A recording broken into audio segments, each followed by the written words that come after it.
Hello, my beautiful friends. Thank you very much for being here with me. Today I will read you an article, 10 Signs You Might Be Dating a Victim. I will leave the link down below as always. Okay, written by Dr. Sarah Schwitz in June 27, 2016. Okay? Many clients ask me ways to deal with people who play the victim. So it's this triangle: victim, prosecutor, perpetrator. Have you ever dated someone that brings a level of emotional chaos and drama to your life that isn't the norm for you? Maybe you can't put the finger on what it is. Something just doesn't feel right. You are feeling red flags. You are seeing red flags, but you aren't sure what they mean, if they are deal breakers. If so, you might be dating someone with a victim mentality. Okay. What is a victim mentality? When I describe someone as being a victim, I don't mean victim in the sense of someone who has been victim of a crime or assault. For the purposes of this article, a victim is someone who blames others for their problems, denies responsibility for their emotional state, and weaves the tale of how everyone does wrong to them. Not sure if this is what you are dealing with? Here are 10 ways of telling you if you are dating a victim. What causes a victim mentality? Much of how you think and act as an adult is a result of beliefs you created about yourself and the world during the childhood, the first 7 years. Individuals with a victim mentality may have had a victim way of thinking modeled from them by their caregivers, especially if they had a parent with mental illness or addiction. Well, there are many types of addiction. It's very important to define what is addiction, okay? And I've already defined it. There is a video that I did explaining the definitions, or doing a summary of the definition between addiction and conditioning, okay? I will leave the links down below, okay? Thinking is an addiction because you're not feeling. As a creator, you are supposed to be feeling, enjoying the moment, feeling happy on the highest vibration possible, okay? Drama is addiction. Creating problems is addiction. Holding grudges is addiction. There are many things that are that don't allow the flow of happiness and high vibes flowing, okay? Children raised by parents with mental illness or addiction are often victims of abuse and neglect, which makes them feel like the world is not a safe place. Well, we are all grown adults with wounded children, so we all need to take care of ourselves using the masculine and the feminine energy within ourselves. Even though they eventually grow up and can take care of themselves as adults, they are still left with an unsafe feeling, especially when in a relationship. In other instances, the individual with the victim mentality may be suffering from mental illness, depression, and the victim mentality go hand in hand, and in most individuals with borderline personality disorder have a major victim mentality. That's not to say that everyone with a victim mentality has a traumatic childhood or suffers from mental illness, but those are both certainly contributing factors. Okay.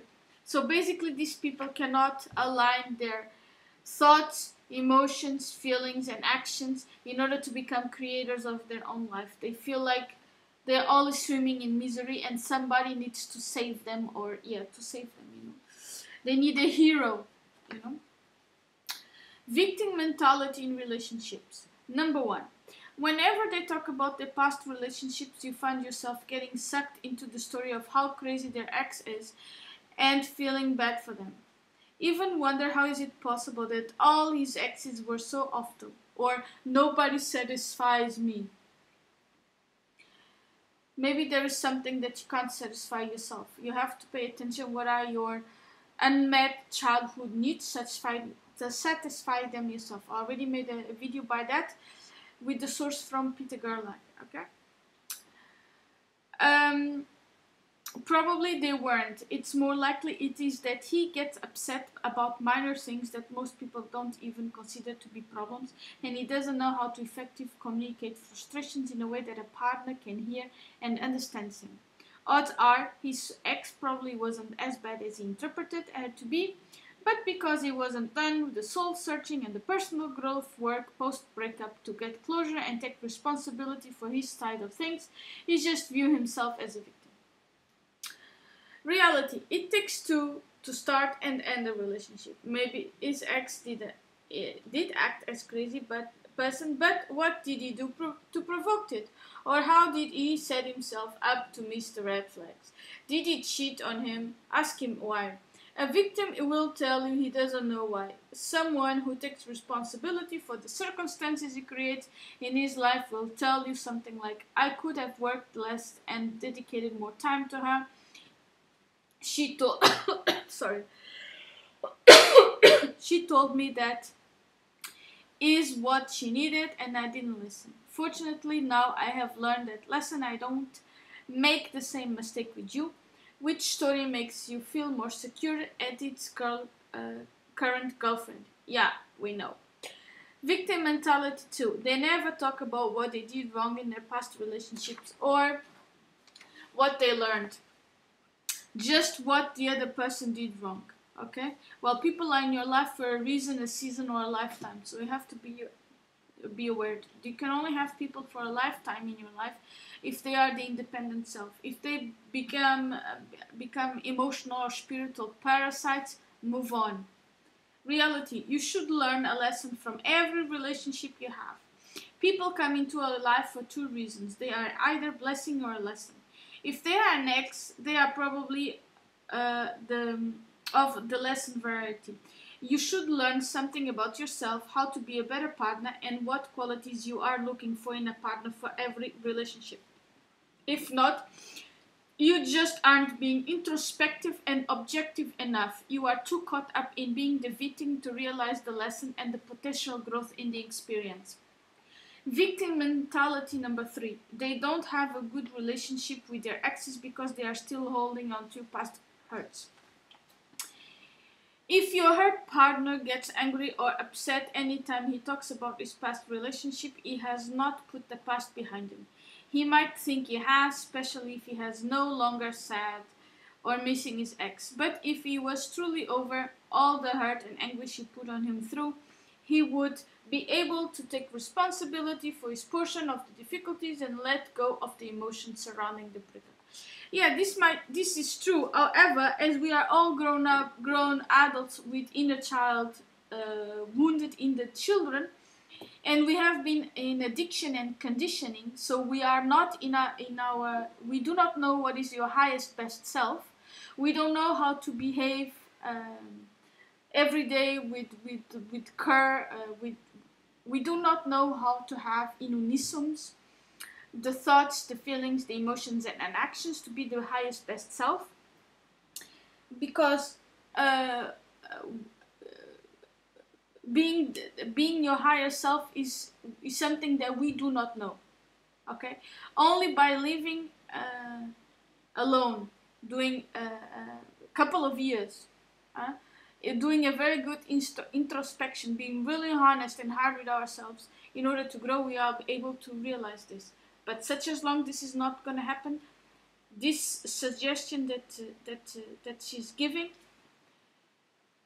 it is realistic, but it needs a lot of soul searching. Okay.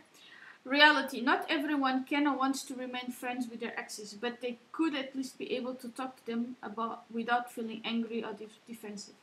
This is what it means to get closure. When you are able to take responsibility for your portion of the difficulties, realize the experience happened for you and not to you. Actually, everything that happens is from you. Because as you are co-creator of your life, you need to align your thoughts, your feelings and actions, and your emotions and feelings and your actions, and you change your reality. Okay? And use the experience to make better choices moving forward. You are able to be in a healthy emotional place with your ex. Victim mentality number 4. When they talk about what they have learned from past experience, it's usually not in regard to something that improve upon. Instead, they make some sweeping generalization like people can't be trusted, or men are assholes, or women are crazy, or some things that I hear every day. It takes vulnerability to talk about how we mess up and where we can do better. Victims are afraid to show vulnerability. They equate being vulnerability to being weak or wrong, so they prefer to spend the time proving how wrong everybody else is to avoid scrutiny to themselves. Okay? Reality. Vulnerability is the key to having warm, connected, loving relationships. Vulnerability is the birthplace of intimacy. If you can't admit when you are wrong or imperfect, your partner will not be able to trust you or relate to you. Your partner already knows you aren't perfect. No one is. What builds love and trust is embracing those imperfections and saying, I will do better next time. When you get down your guard and ask someone to love you, imperfections and all, that is when you will find true love and acceptance. Victim mentality number 5. They get upset very easily about minor issues in your relationship. A victim acts like your flaws were put there purposely to cause their pain and like you are acting in the intention of upsetting her. This takes everything personally and rarely gives others the benefit of the doubt. Reality. Healthy people don't sweat the small stuff. Instead, they try to focus more on the good things in their life and the good qualities of their partner. What you focus on creates your reality. If you focus on all the ways others warm you and arm you, and you arm, right? If you focus on all the ways others arm you and or arm each other, the world is going to look like a pretty terrible, scary place. If you focus on all the ways people and circumstances in your life support you, you will feel safe, happy, and grateful. Victim mentality number 6. They hold grudges. Jesus, this is a red flag. Victims have hard time putting the past in its place once and for all because they feel as if the circumstances and events in their life are responsible for how they feel. They have what is called an external locus of control, meaning they believe what outside circumstances determine their fate or mood. Individuals with a healthy internal locus control believe that they are the masters of their destiny. They not only believe, they know. Okay, and they can choose how to interpret it outside circumstances, thus remaining in control of their emotions. Reality.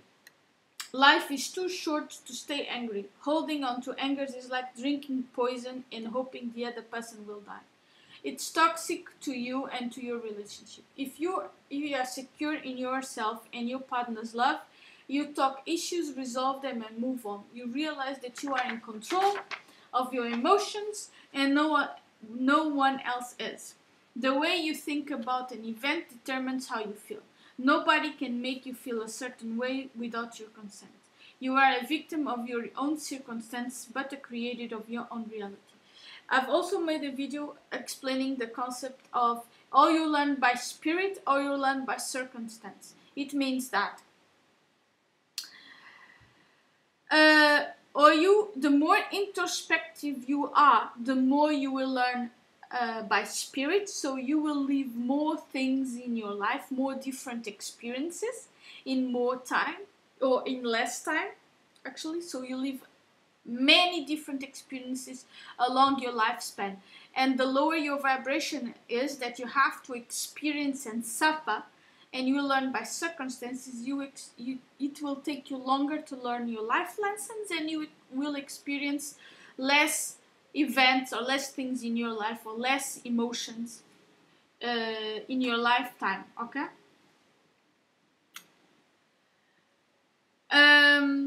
Victim, and it's something else, is that an epiphany. It is when you have an epiphany, means that you have a shift on frequency, okay? And you enter another lifespan, because you are not going to repeat what you have lived in the past. You're going to move on, okay? Victim mentality number 7. You feel a sense of insecurity and instability about the relationship. Dating a victim can make a healthy person feel like they are walking on eggshells. The victim is so emotionally unstable and volatile, they can cause you to feel the same way. People with pathological ways of being in relationships have a way of pulling pathological reactions from people who typically would not behave like that. For example, a man who normally feels secure, happy, and trusting in relationships might find that he's often worried about his girlfriend breaking up with him when he upsets her.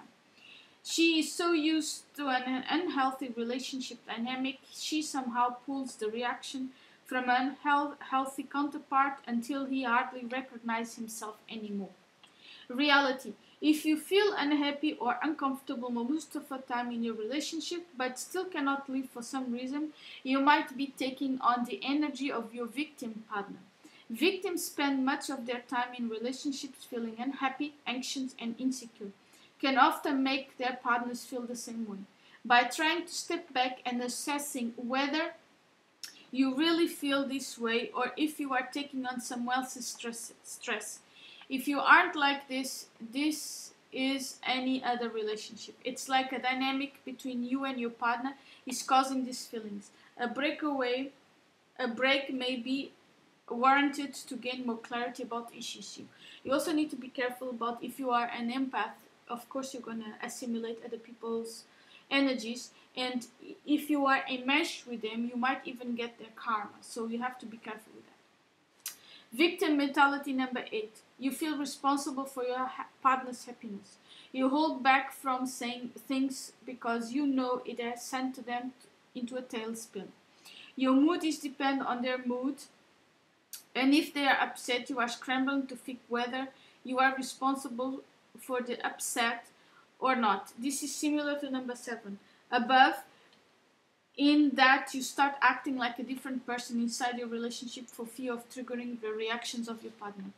This type of behavior is a sign of a codependent relationship, which is a common dynamic when dealing with the victim mentality.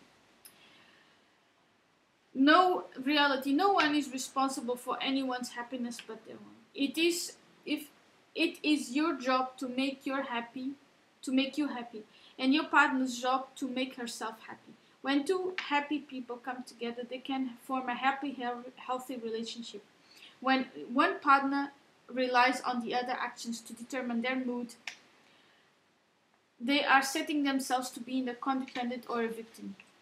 Victim mentality number 9. Drama seems to follow wherever they go. Victims are always up arms about something. Their best friend said something she didn't agree and how she is mad at her. His boss made a comment that he could have contributed more on a project and now he's worried he will be fired. He didn't take out the trash like he promised, so you are mad at him and weaving a story about how he doesn't care about you. Reality. Most things just aren't that big of a deal. For your best friend didn't something you didn't agree with. She's allowed to have different opinions from you. Handle the situation differently than you would. Your boss gave you some constructive criticism. What a great opportunity to step up and say, "You are right, sir. I apologize for not doing my best. I promise you to do better next time." If I heard that as a boss, I would have newfound respect for my employee. So your husband forgot to take out the trash. Does this mean he doesn't love you anymore, or that he just forgot? Which scenario makes you feel better? Go with what one, because remember, you are the creator of your own reality. Victim mentality number 10. They cut people out of their life. Making amends with others and working through issues usually requires taking responsibility for some portion of the problem and only requires letting go of the anger and forgiving. As mentioned above, this is not something victims are able to do. They prefer to be right and lose a relationship and then humble themselves to be vulnerable and take responsibility for some or all the problem. This emotional and reactive behavior, cutting people off, creates chaotic, insecure, and unstable relationships. Reality. Every relationship goes through hard times at a point or another. Even when you are married, there will be times when one or both want out of the relationship. The fact of the matter is, the issues in your relationship are rarely because of your partner's behavior. They are only a problem because you interpret them from the lens of how things should be. Most people bring unresolved issues from their childhood and past relationships into their current relationship. If you don't figure out an issue with your partner, odds are it will keep coming up for you in every relationship thereafter. To read more about this, read my blog, How Your Childhood is Affecting Your Romantic Relationships. One of three things probably is happening when you are reading this article. You realize you are dating a victim, you realize you are being a victim, or you thought a friend of a family member is a victim or dating a victim. They are behaviors are not at all uncommon, and the good news is people can change. Overcoming victim mentality. So now what? In the end, the victim will end up facing painful consequences in their life and relationships if they do not change their behavior, as well as will their partner. However, you cannot just confront the victim and demand them to change. Doing so will make them feel vulnerable and wrong, and yes, like a victim. Instead, you are trying to take more responsibility for the choices you make in life and ask them to help you to be accountable. You could share some takeaways from this article with them and say, I read this and I realize I have some victim mentalities that I really want to change. Bring up the situation you are experiencing and share both of your whole victim mentality and your new responsible self mentality. Model the healthy mindset to your partner and ask for their feedback and input. Eventually, they will start to realize they might have some mentalities to change too. If they are starting about a situation in their life like a victim, you may say something, I went through something similar, and what really helped me to get over it was thinking insert healthy positive mindset here. Or instead of insert victim mentality here, it was amazing how much I felt just by changing my mindset. So it is, you change the narrative, you change the perception, and then that it is more joyful, more likable, and then you put in unison the thoughts, the feelings, emotions, and actions. You could even tell them you have been thinking about seeing a therapist and wondered if they have ever thought about that too. If you are in a relationship with a victim, couples therapy is a great way to get the ball rolling, and your partner may enjoy it so much. He or she will opt for individual therapy as well. Lastly, here are quick disclaimer. Almost everyone engages in some of these behaviors from time to time. While not ideal, having 2 or 3 of these qualities doesn't make you or someone else a terrible person. It means you are human, that you have room to grow. However, if several of these qualities are a persistent pattern in your life and your relationship you are suffering as a result, be sure to download the free guide. I will leave the links down below, as always. Concerning the point that she talks about the marriage, it's very important to understand what is the logos of your marriage. Okay, Peter Gerlach has a point calling that to get married to the right reasons, and is that get married without shadow contracts. Okay, so be honest to yourself. Okay, so that's it. Thank you very much for listening to me. Comment, like, subscribe, hit the bell button, and donations. There's the link down below. Thank you very much. Have a nice day. Bye.